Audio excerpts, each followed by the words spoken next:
चोर चोर मौसेरे भाई, देश की संपत्ति बेचकर खाई और आज यहाँ पे बोल रहे हैं तो इनकी पुलिस हमको भगाई। हमको छेड़ो नहीं सर, हम बहुत परेशान हो चुके हैं। रोजगार सरकार देती नहीं है साहब। अगर हमको अग्निवीर योजना जब आई थी ना, अगर अग्निवीर बन के ना रह गई होती तो अनुराग ओझा भी वर्दीधारी होता। इलेक्टोरल बोर्ड पर जब तक मोदी जी बोल रहे हैं, भाजपा के लोग बोल रहे हैं, तब तक तो इस पे बात की जाए, लेकिन देश की जो निकम्मी मीडिया है वो ₹2 सस्ता हो गया है। जो सरकार निकम्मी है वो सरकार बदलनी है।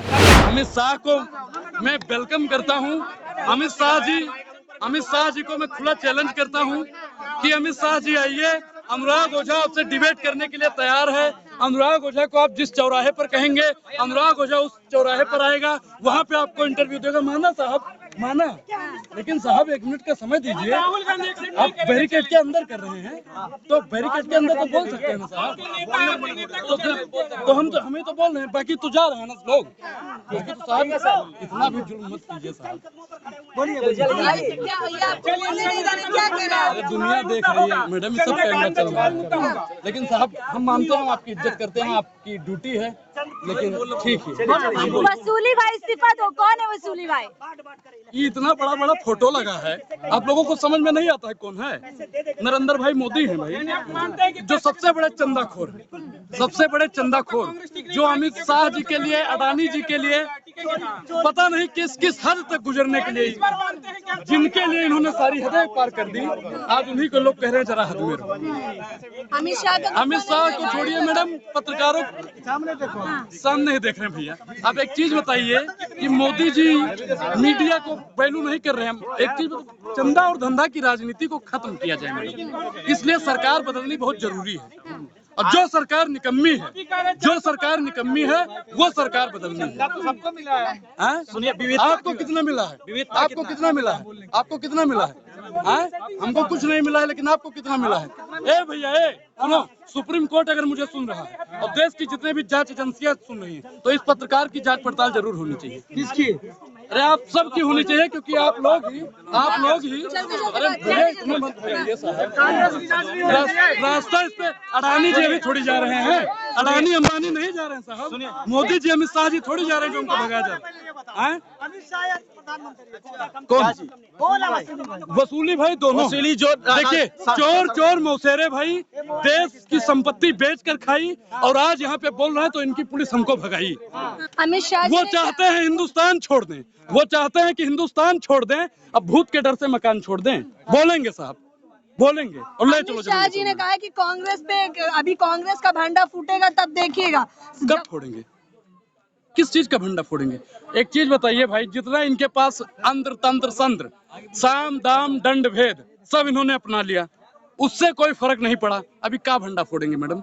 और अमित शाह जी ने जैसे कहा ना कि हम चैलेंज करते हैं, मतलब डिबेट करने के लिए, तो अनुराग ओझा भी चैलेंज करता है। अनुराग ओझा भी चैलेंज करता है बीजेपी का, चाहे कोई नेता हो, चाहे कोई अभिनेता हो, या कोई प्रवक्ता हो, या कोई पत्रकार हो, अनुराग ओझा का खुला चैलेंज है। अनुराग ओझा उनसे डिबेट करने के लिए तैयार है। 2024 के चुनावों का ऐलान हो गया है, अब क्या होगा? इलेक्टोरल बॉन्ड क्या इतना बड़ा मुद्दा बनेगा? मैडम, देश का सबसे बड़ा मुद्दा इस समय अगर कोई है तो इलेक्टोरल बॉन्ड ही है।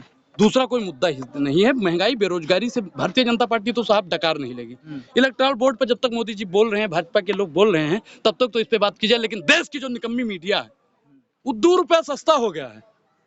अब वही लोग दिखा रहे हैं, विज्ञापन दिखा रहे हैं। मैडम एक चीज बताइए, ₹20 बढ़ा के ₹2 सस्ता करना क्या दिखाता है?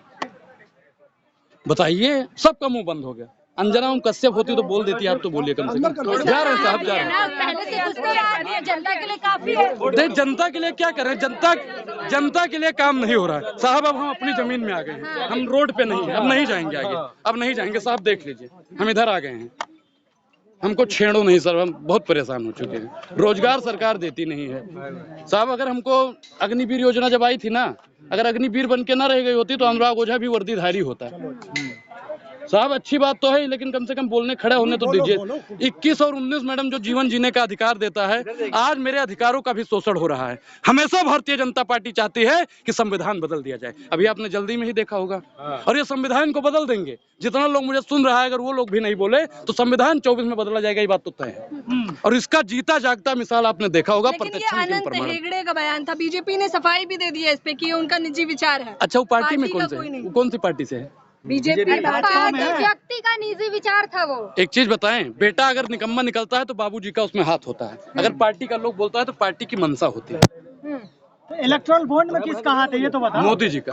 ये सारा पैसा मोदी और उनके मित्रों के लिए आया था, देश को बर्बाद करने के लिए। देश को बर्बाद कर चुके हैं 10 साल में। इनसे कोई इन्होंने एनर्जी में ही बोल रहे हैं मैडम, एनर्जी में बोल रहे हैं। आपको अडानी जी चंदा और धंधा, आपको एनर्जी ड्रिंक मिलती है तो इसलिए आप लोग गला फाड़ते हैं उनके लिए।